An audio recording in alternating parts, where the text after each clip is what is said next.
Umar was sitting in the mosque one day when an Egyptian entered and greeted him in the traditional manner. "Assalamu alaikum." "Peace be with you," he said, and Umar replied, "Alaikum assalam," and with you.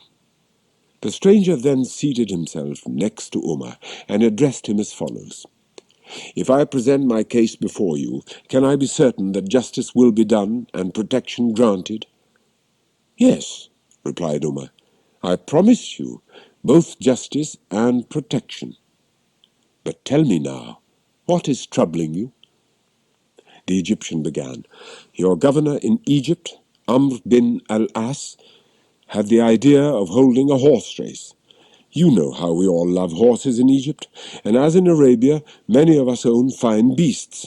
Everyone was eager to enter his horse in the race, and days were spent in preparation for what was to be a marvelous and very special event. I myself have a very beautiful and powerful mare, and I admit I had every hope of winning.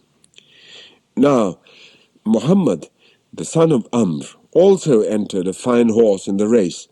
Well, the race began, and each time the horses came around in front of us, we strained forward to see who was in the lead. I could see that my own horse, which had lagged behind at the start, was rapidly catching up with the others, and was even on its way past them as they came around the second time. The third time around, as the horses flew by me, where Muhammad was sitting, I heard him cry out, 'My horse is in the lead, my horse is winning.' Moments later, they passed by me, and I saw clearly that it wasn't Muhammad's horse at all, for that was in the lead, but it was my horse that was winning. You can imagine how excited I became. Jumping up, I began cheering and urging my horse on. 'By the Lord of Kaaba, this is my mare which is leading.' Suddenly Muhammad, with no warning at all, came at me with his whip and began lashing me as hard as he could. 'Take this, you commoner, take that! Remember, I am the son of a nobleman, and you are nothing but dirt.' Can you imagine, O Amirul Mu'mineen, what happened to me after that?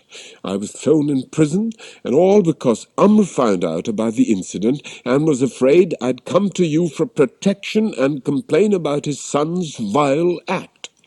So there, I lay in prison, and if it had not been for the kind understanding of one of the guards who had heard the whole story, I would not be here asking for help." Upon hearing this story, Umar fell silent. The only words he spoke were, "Sit down, brother. Stay with us." Then Umar wrote a letter to the governor of Egypt, ordering him to come immediately to Medina with his son Muhammad. The Egyptian was to remain until they arrived. When Amr received this letter, he was worried. He called his son and asked him what he had done. "Have you committed a crime?" he asked. "No, I swear," answered the youth. "Then what does Umar want with both of us? You must have been up to something," said Amr, shaking a finger at his son. After a long journey, Amr and Muhammad arrived at the Masjid al-Nabawi in Medina. Crowds had gathered, hearing that Amr was on his way, and many of them cheered as the generals strode past them and returned their greeting.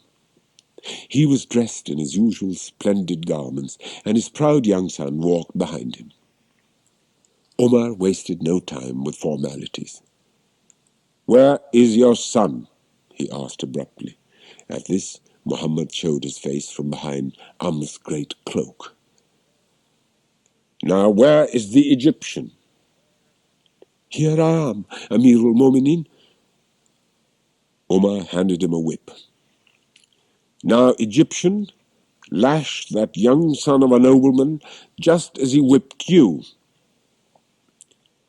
The Egyptian took the whip and administered several hard lashes. Umar nodded in approval. "That's good. Whip that son of a nobleman."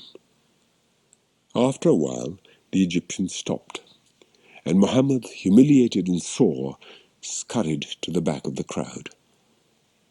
"And now," said Umar, eyeing Amr with a piercing glance, "and now, how about a few lashes for the governor as well? since it is this governor whose power and authority has given the courage and the example to his son, who considers himself superior to other men."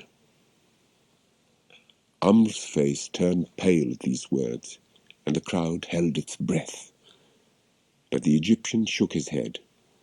"Amirul Mu'minin, I've had my revenge. Amr himself has done no wrong against me." "Very well," replied Umar. "If you had wanted to whip the governor as well, you would have had my permission. I would not have stopped you." Then he turned to Amr. "These people are born free out of the wombs of their mothers. Since when have you turned them into your slaves?" Amr nodded and mumbled a few excuses. Umar then turned to the Egyptian. "Go back to your land and live in peace and comfort. And if any wrong is committed against you, do not hesitate to let me know."